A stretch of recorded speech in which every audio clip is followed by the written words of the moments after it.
அனைவருக்கும் வணக்கம். இன்றைக்கி நம்ம கிச்சனில் செய்ய போகிறது சிக்கன் மிளகு வறுவல். அதுக்கு என்னென்ன தேவை, அதை எப்படி செய்யலாம் அப்படின்றத ஒன்று ஒன்றா பார்க்கலாம். இப்போ வாங்க வீடியோக்குள்ளே போகலாம். 1 ஸ்பூன் சோம்பு, 1½ ஸ்பூன் மிளகு, 5 வரமிளகா, ஒரு கொத்து கருவேப்பிலை, 400 கிராம் சிக்கன், 100 கிராம் சின்ன வெங்காயம், 1 ஸ்பூன் இஞ்சி பூண்டு பேஸ்ட்டு, சிக்கனை க்ளீன் பண்ணி எடுத்து வச்சுருக்கோம். அடுத்ததாக ஒரு பேஸ்ட்டு செய்ய போகிறோம். அதுக்கு ஒரு கடாயில் 1 ஸ்பூன் நெய் ஊற்றி, நெய் காஞ்சதுக்கப்புறம் எடுத்து வச்சுருந்த சோம்பு, மிளகு, வரமிளகாய், கருவேப்பிலை கொத்து இதெல்லாம் சேர்த்து நல்லா கிறிஸ்பியாக வறுத்து எடுத்துக்கிறோம். அப்புறம்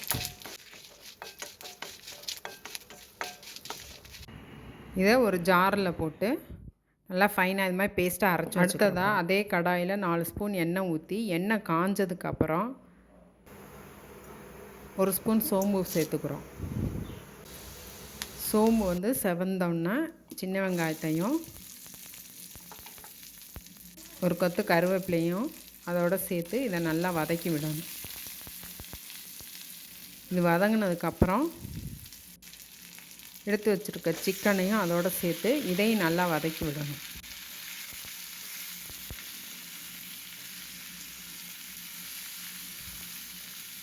இது வதங்கி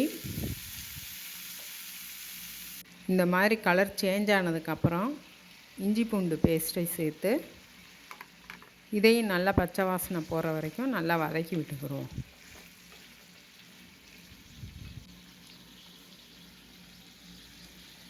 இப்போ அரைச்சி வச்சுருந்த பேஸ்ட்டை அதோடு ஊற்றிக்கிடுவோம்.